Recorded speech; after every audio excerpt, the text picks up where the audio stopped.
Tengo el placer de recibir a un querido amigo, el ingeniero Sebastián Riffel, asesor de establecimientos pecuarios. ¿Cómo te va, Seba? Buen día. ¿Qué tal? ¿Cómo te va, Silvio? Muy buen día.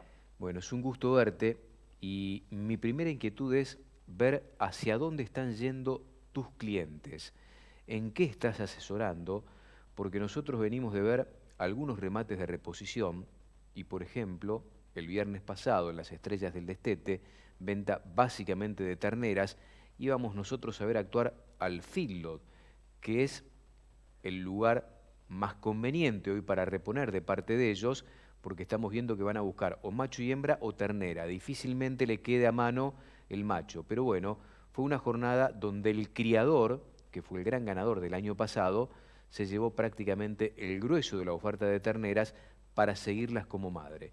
La primera lectura que tengo yo es que hay futuro en la actividad, porque los criadores están yendo a buscar una ternera que merece una mayor cantidad de espacio de tiempo para que después se transformen en vientres, pero además vemos un mayor proceso de recría. ¿Vos qué estás viendo particularmente en todo este contexto? Sí, un poco la misma observación que hacen ustedes, Silvio. Por un lado, cuando analizamos el negocio de la ganadería de cría, el año pasado fue muy bueno y este año ya con los precios, que podemos decir que ya precios a marzo, son valores muy esperables de acá en adelante, por más que la oferta pueda aumentar un poquito hacia abril o mayo, pero los precios del ternero ya están marcando un piso de resultado económico muy atractivo para los planteos de cría.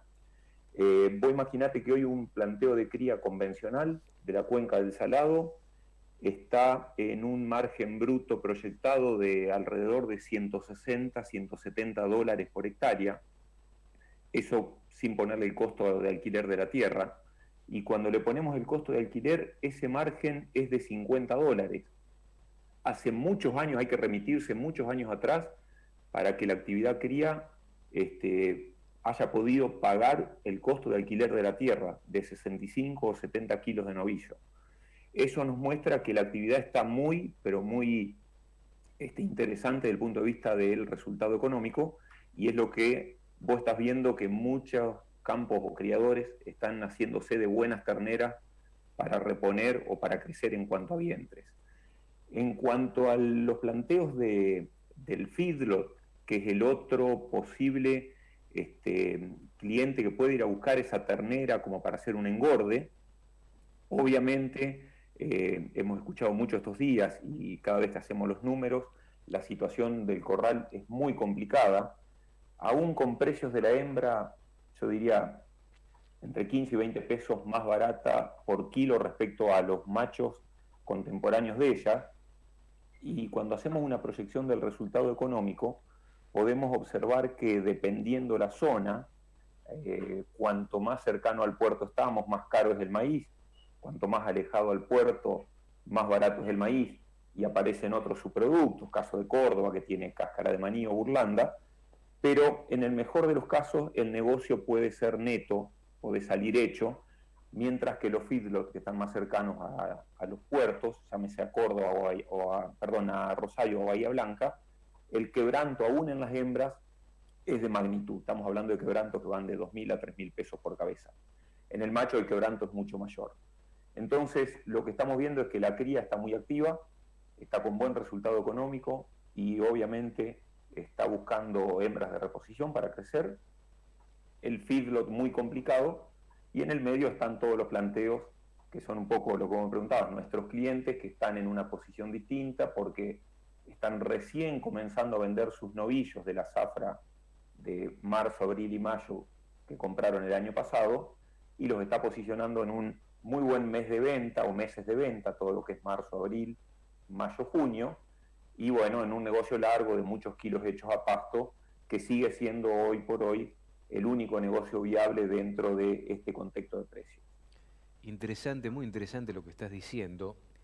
Me tomo de esta última parte, la única alternativa para obtener un resultado positivo en materia de engorde en el proceso de invernada y terminación es, sin dudas, hacer kilos baratos a pasto. ¿En qué condiciones se está dando la recría hoy en la Argentina? ¿Qué es lo que estás viendo vos? ¿Qué es lo que estás notando? Y si se puede mensurar al mismo tiempo, yo sé que es muy difícil, es lo que nos dicen todos los asesores, mensurar el costo de esa recría pensando en que después tenés que tener un resultado positivo al final del ciclo, ¿no? Sí, correcto. Mira, dentro de los planteos de recría que hoy, digamos, más se llevan a cabo en Argentina, te diría que han aparecido muchos planteos de recría sobre recursos que son, por ejemplo, de campos agrícolas, verdeos de invierno entre dos cultivos de verano, que son recrías cortas, son recrías que van de junio a octubre, porque después ese cultivo se entrega para ir o a una soja tarde o a un maíz de segunda, pero por lo menos te permite hacer una recría de 4 o 5 meses. Esos son los planteos un poquito más inestables dentro de las recrías. Y después tener los planteos de recría que se hacen sobre pasturas permanentes, ya pueden ser sobre campos ganaderos netos, por ejemplo, Cuenca del Salado, campo en Las Flores, en Rauch, en Tapalqué, que lo modificaste, que le pusiste una muy buena pastura a base de festuca tréboles y que te permite hacer una recría por lo menos desde los meses de abril hasta fin de año, por lo menos hasta diciembre. A veces lo puedes empalmar con un verdeo de verano y continuar hacia el verano, pero ya te está dando por lo menos la posibilidad de hacer una recría de 8 o 9 meses.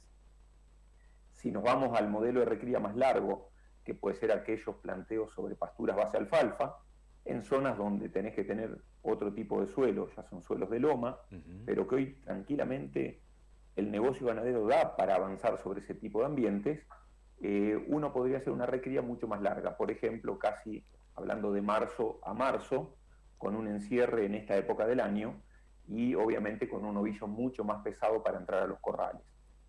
Dentro de esas tres alternativas, por simplificarlas, recrías cortas en verdeo, recrías intermedias en pasturas de campos bajos en la cuenca del Salado y recrías mucho más largas sobre campos alfalferos, ahí es donde tenemos toda una gama de resultados económicos, pero todos positivos. Entonces, dependerá de cada empresa en cuál de ellos se puede posicionar. En cuanto a costos del kilo producido, obviamente los costos son variables entre estos tipos de planteos. Los costos por kilo producido más baratos se dan en aquellos planteos que tienen mayor longitud del proceso de recría a pasto, pero cuando ponderamos los kilos hechos a pasto y los kilos hechos a corral de terminación, porque todos estos planteos incluyen la terminación a corral. Terminan en el corral. Ya para producir, todos terminan a corral. En muchos de esos casos, novillos pesados, de 450, 480 y hasta 500 kilos. Los costos del kilo producido total, incluyendo el alquiler de la tierra, varían entre 110 pesos, aquellos planteos más cortos, y alrededor de 98 a 100 pesos por kilo producido, el mix de los kilos hechos a pasto más los kilos hechos a corral de terminación, insisto, pagando un costo de oportunidad de la tierra, o sea, pagando el alquiler más todos los costos directos en los tres planteos que te mencioné anteriormente.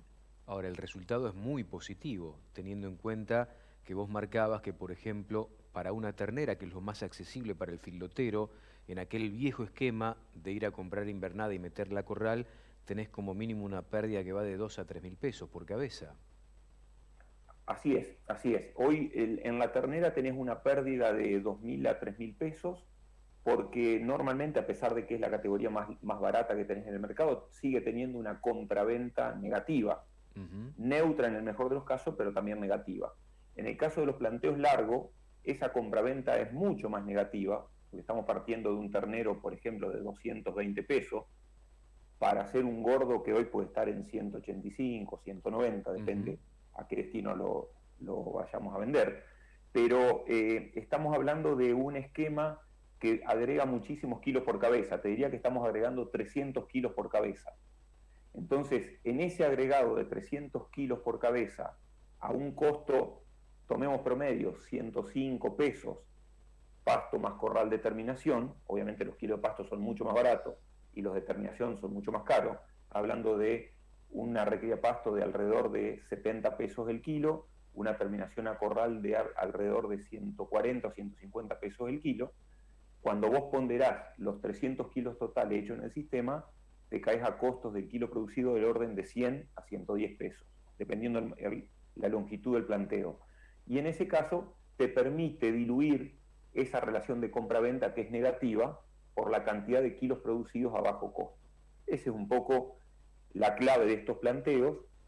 Y por otro lado tienen un plus adicional que lo podemos mencionar, que cuando vos vas a vender el novillo el año que viene, porque esto es una compra de hoy, marzo, abril, mayo, para una venta de marzo, abril, mayo del 22, más allá de los intereses que le podemos cargar a ese negocio, porque hay que cargárselo, que es el costo de oportunidad del dinero, en la expectativa de precio, de aumento de precio en el novillo que tenemos para marzo del año que viene, según los últimos años, es bastante interesante. Es decir, cuando analizamos marzo contra marzo, desde el 2010 a la fecha, un año para atrás, el promedio nos da un aumento de precio del 40% del novillo. Entonces, si uno hace esa proyección, uno podría esperar tranquilamente, pagando intereses del 38%, que hoy es el costo del dinero, y esperar un resultado positivo, pero que es ampliamente superior al proyectado con los valores actuales. Eso es lo que está posicionando, digamos, a todos estos planteos de recría más largo, en poder ir a buscar un ternero más caro, que si bien lo podría pagar más de lo que hoy está, no queremos tampoco ir a convalidar precios muy altos.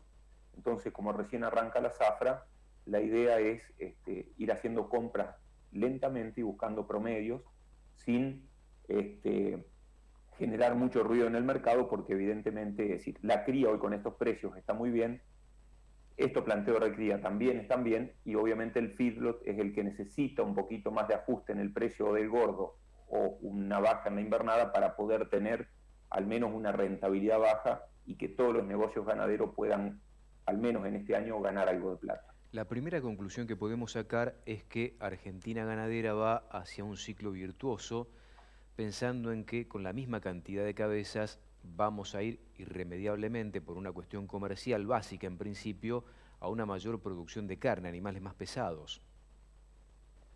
Yo creo que es inevitable, Silvio, es inevitable. Tardamos muchos años en poder romper ese esquema productivo de mucho ternero liviano, bolita, que salía, que al destete se iba a los engordes. Y vos fíjate que la única variable que ha hecho de que eso termine en cierta medida reduciendo la demanda de terneros es la mala rentabilidad que han tenido esos negocios. Es decir, acá no hay otro factor más que el económico, que es el que vaya a definir hacia dónde van los sistemas productivos. Lamentablemente, hace muchos años ese engorde liviano fue el que dominó gran parte de la compra de los terneros en la zafra. Hoy estamos viendo no pueden participar, no pueden comprar ni las terneras hembras porque se las roba un criador, y no pueden comprar un ternero macho porque la relación de compra-venta les destruye el negocio. Entonces, evidentemente, va a haber, sin ninguna duda, yo diría una tamización, una purificación de los sistemas de producción. Es probable que lleve algún tiempo más, pero la tendencia es, digamos, es irrevocable. Vamos hacia ese lado, vamos hacia sistemas que produzcan o que agreguen mucho más kilos por cabeza, y obviamente dentro de eso la eficiencia de cada planteo, de cada empresa, es fundamental para definir hasta dónde puede llegar a pagar el precio un ternero, obteniendo una rentabilidad satisfactoria.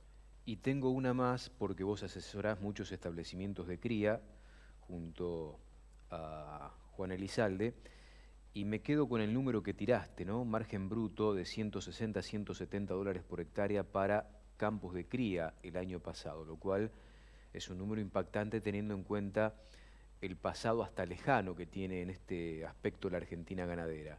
La pregunta es, estos criadores que han tenido la bonanza de obtener un margen bruto de estas características el año pasado y que aparentemente, por lo que vemos, puede tener una continuidad en este 2021, ¿están haciendo las inversiones necesarias como para salir del atolladero que tiene la Argentina en materia de eficiencia productiva en ese eslabón de la cadena inicial que es alrededor del 65%, poquito más, poquito menos? Mira, en ese sentido hay un poquito de todo, ¿no? En realidad la visión que yo te puedo dar es la que nosotros conocemos, donde sí hay inversión, porque generalmente son planteos o son empresas que tienen sistemas ordenados, ya tienen, digamos, un muy buen control de todo lo que son las variables que van a definir este resultado económico, ¿sí? Es decir, son planteos que tienen un servicio totalmente estacionado, estamos buscando acortar la duración del servicio para obtener mayor peso al destete, generando mejores recursos forrajeros para poder adelantar ese servicio y tener terneros mucho más cabeza al inicio de zafra. O sea, en ese tipo de empresas uno ve que hay inversión, sobre todo inversión en lo que es alimentación, ¿sí? Buenos recursos forrajeros, pasturas, promociones, diferidos. No sabría decirte el resto porque la Argentina ganadera, como decís, es muy grande, es muy variable, sí, y es muy diversa. Yo espero, y ojalá, si podemos dar un consejo, que todos los criadores puedan llegar a tomar parte de estos años buenos para mejorar no solo sus bases forrajeras, porque todavía ves campos de cría con festucas tóxicas y no se puede creer que hoy en el año 2021 tengamos festucares tóxicos en la cuenca del Salado, que sabes que te deprime o que te generan muertes embrionarias o pérdida de tema. Entonces son los momentos donde hay algo de rentabilidad para poder avanzar en mejorar fundamentalmente esa base forrajera. También lo que es apotreramiento y lo que tiene que ver con la infraestructura que les permita hacer un manejo más adecuado, pero yo creo que son años para eso. En general, muchas de nuestras empresas que estamos viendo obviamente están haciendo inversiones sobre todo en lo que es la parte de mayor recupero que tiene que ver con la base forrajera. Espero que el resto de los criadores aprovechen esta muy buena oportunidad porque, como dijimos antes, hace años que el criador no tiene resultados económicos como los que tuvo en 2021, en 2020 y como los que va a tener en la zafra 2021. Entonces, ojalá pueda llegar a invertir y mejorar toda su infraestructura y sobre todo su calidad de los campos. Apuntando a aquel viejo adagio que dice, la preñez ingresa por la boca, ¿no? La verdad que es un placer escucharte, como de costumbre, un gran saludo a Juan Elizalde y nos estaremos hablando en cualquier momento. Te mando un fuerte abrazo, Sebastián. Bueno, Silvio, gracias a vos por la invitación y bueno, un abrazo grande para toda tu audiencia. El ingeniero Sebastián Riffel, asesor, charlando con nosotros en esta mañana de lunes de Mercado Visión. Amplio panorama por lo que significa hoy la Argentina ganadera y sus resultados económicos. Pausa muy breve, regresamos en un minuto.